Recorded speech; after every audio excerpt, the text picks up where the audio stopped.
تاني قصة معانا هي تكملة لقصة آدم وخروجه من الجنة.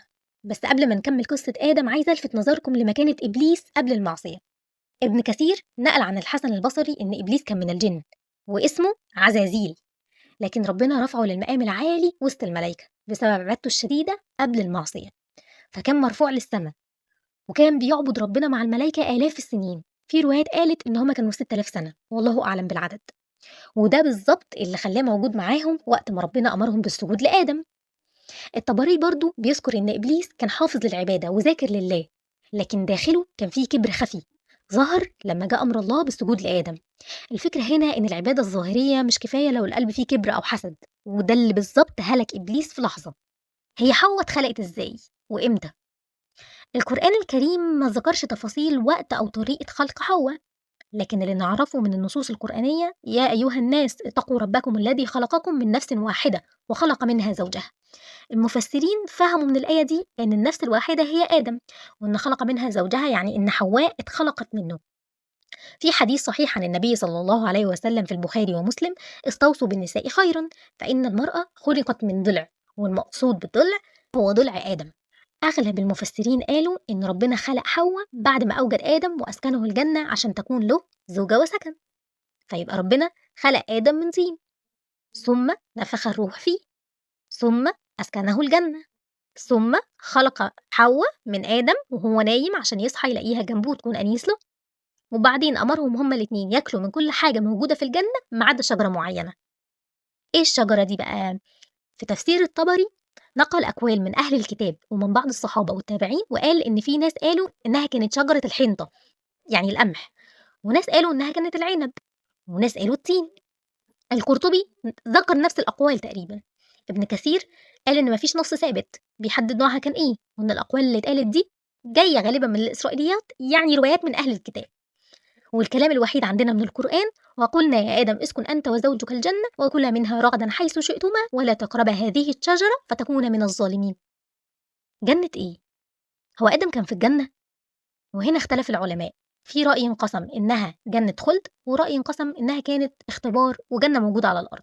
رأي الجمهور اللي هو أغلب العلماء زي ابن كثير قال هي جنة الخلد التي وعد بها المتقون، وده اللي كان المشهور وقتها عند العلماء والسلف، يعني بيأكد إنها نفس الجنة اللي المؤمنين هيدخلوها في الآخرة، لكن كانت تجربة خاصة لآدم مخصوص قبل نزوله الأرض. والطبري في تفسيره قال إن الجنة التي أسكن الله فيها آدم هي جنة الخلد، بدليل قوله: اهبطوا منها جميعا، وهذا الهبوط لا يكون إلا من السماء إلى الأرض. القرطبي نقل نفس الرأي وقال إنها جنة الخلد وهي في السماء أسكنها الله آدم امتحانا ثم أهبطوا منها. لكن في المقابل في علماء برضو بيقولوا إنها مش جنة خلد، بيستدلوا بآيات وأحاديث بتوضح إن جنة الخلد مش مكان اختبار أو عصيان، وإن اللي يدخلها ما يخرجش منها أبدا. قال رسول الله صلى الله عليه وسلم إن قال الله تعالى: أعددت لعبادي الصالحين ما لا عين رأت ولا أذن سمعت ولا خطر على قلب بشر.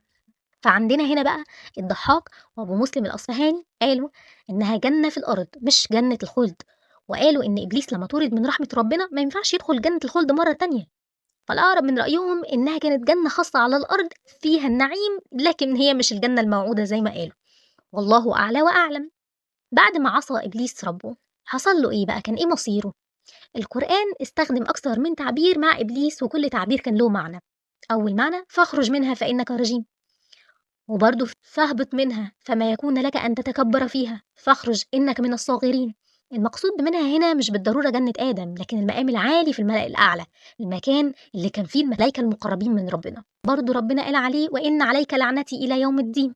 لعنتي يعني الإبعاد والطرد من رحمة ربنا، دي عقوبة روحية ومعنوية دايمة، يعني مهما عاش فهو محروم من رحمة ربنا للأبد. وسوس لما وصل للجنة اللي فيها آدم وسوس له، يعني حتى بعد الطرد من المقام العالي إبليس قدر يوصل لآدم في الجنة، سواء بقى كانت جنة الخلد أو جنة اختبار. المفسرين زي الطبري وابن كثير قالوا إن وسوسته دي حصلت بعد ما ربنا أذن له إنه يقترب، لأن الجنة مش أي حد يدخلها. وبرضه إبليس كان بيكلم ربنا مباشرة وطلب منه مهلة، قال: ربي فانظرني إلى يوم يبعثون، واستجاب له ربنا قال: فإنك من المنظرين. معنى ده إن إبليس ما يقدرش يعمل أي حاجة أو يروح في أي مكان إلا بإذن ربنا، حتى الفتنة والوسوسة. هو إبليس أصلا دخل لآدم إزاي وكان شكله إيه وقال له إيه؟ الحقيقة إن إبليس لعب على نقطتين، حب البقاء اللي هو الخلود والطمع في الملك والمكانة، فهو وسوس لهم بكلام مغري وأقسم لهم إنه ناصح وقدر يخليهم يصدقوا. يا آدم هل أدلك على شجرة الخلد وملك لا يبلى؟ بيغري بفكرة الخلود والبقاء. قال لهم ما نهاكما ربكما عن هذه الشجرة إلا أن تكونا ملكين أو تكونا من الخالدين. يعني بيقول لهم إن السبب الوحيد إن ربنا منعكم عن دي إنه خايف لو أكلتوا منها هتبقوا ملوك أو هتعيشوا للأبد. وقاسمهما إني لكما لمن الناصحين، يعني أقسم لهم إني ناصح وأمين ليكم عشان يطمنهم يخليهم يصدقوه. شكله كان إيه بقى؟ على حسب اللي جه في تفاسير السلف إن في روايات كتيرة قالت إن إبليس دخل الجنة متخفي في هيئة حية عشان يقدر يوصل لآدم وحواء، لكن ده مش نص قرآني مؤكد. لكن كانت أخبار تناقلتها المفسرين عن أهل الكتاب أو عن بعض الصحابة والتابعين عندنا. فمثلا ابن كثير ذكر دخل إبليس إلى الجنة في فم حية، وكانت الحية من أحسن الدواب وأجملها، فكان ذلك سبب دخول إبليس. الطبري قال كانت الحية خادمة للجنة فأدخلته في جوفها حتى دخل. في رأي تاني بيقول إن إبليس ممكن يكون دخل بهيئة أي مخلوق آخر أو اتكلم من خارج الجنة حتى، لأن الشيطان يقدر يوسوس من مسافة، وإن الوسوسة دي مش شرط تكون بوجود حاجة مادية، مش لازم جوه المكان. يعني من الآخر إن القرآن ما قالش إن كان في حية أو إن هو دخل جوه حية أو هو اتهيأ على هيئة حية، بس قال وسوس لهم. فموضوع الحية ده مفسرين، أقوال مفسرين وأهل الكتاب ممكن نقبلها للتوضيح لكن مش هنقول إنها يقين. طيب كان إيه رد فعل آدم وحواء من الوسوسة؟ فأكلا منها فبدت لهما سوآتهما وطفقا يخصفان عليهما من ورق الجنة. يعني بمجرد ما أكلوا من الشجرة ظهر لهم عريهم وابتدوا يغطوا نفسهم بأوراق من الجنة، وإحساسهم كان بالندم طبعا.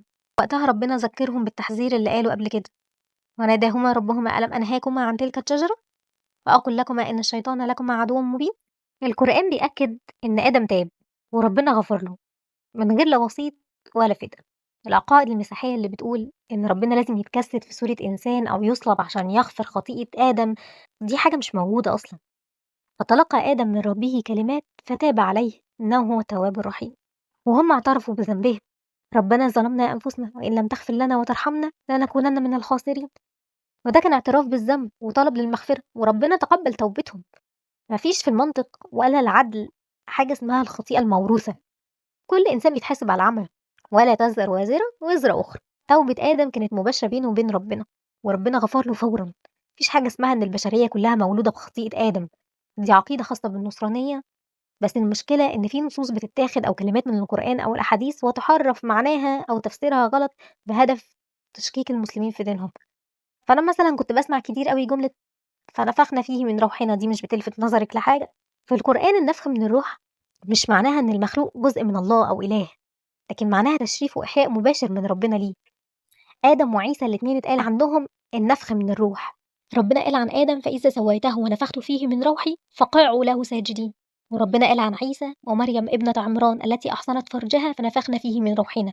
فده طريقة بتدل على إن الروح مخلوقة بأمر الله، مش إنها جزء من ذاته. ولكن برضه قال لهم اهبطوا بعضكم لبعض عدو ولكم في الأرض مستقر ومتاع إلى حين، يعني انزلوا الأرض بقى عشان تبدأوا حياة التكليف والاختبار، فده عقابكم ويبقى بينهم وبين إبليس عداوة لآخر الزمان. فربنا أصلا غني عن إنه يلف اللفة الكبيرة دي. قل يا عبادي الذين أسرفوا على أنفسهم لا تقنطوا من رحمة الله إن الله يغفر الذنوب جميعا إنه هو الغفور الرحيم. وبرضه في إن الله يحب التوابين ويحب المتطهرين، المتطهرين ده اللي هو احنا. وإذا سألك عبادي عني فإني قريب أجيب دعوة الداعي إذا دعان، وهم دعوا إن ربنا يغفر لهم، ومن يغفر الذنوب إلا الله. وإذ قلنا للملائكة اسجدوا لآدم فسجدوا إلا إبليس أبى واستكبر وكان من الكافرين. وقلنا يا آدم اسكن أنت وزوجك الجنة وكلا منها رغدا حيث شئتما ولا تقربا هذه الشجرة فتكونا من الظالمين. فأزلهما الشيطان عنها فأخرجهما مما كانا فيه وقلنا اهبطوا بعضكم لبعض عدو ولكم في الأرض مستقر ومتاع إلى حين. فتلقى آدم من ربه كلمات فتاب عليه إنه هو التواب الرحيم. قلنا اهبطوا منها جميعا فإما يأتينكم مني هدى فمن تبع هداي فلا خوف عليهم ولا هم يحزنون والذين كفروا وكذبوا بآياتنا أولئك أصحاب النار هم فيها خالدون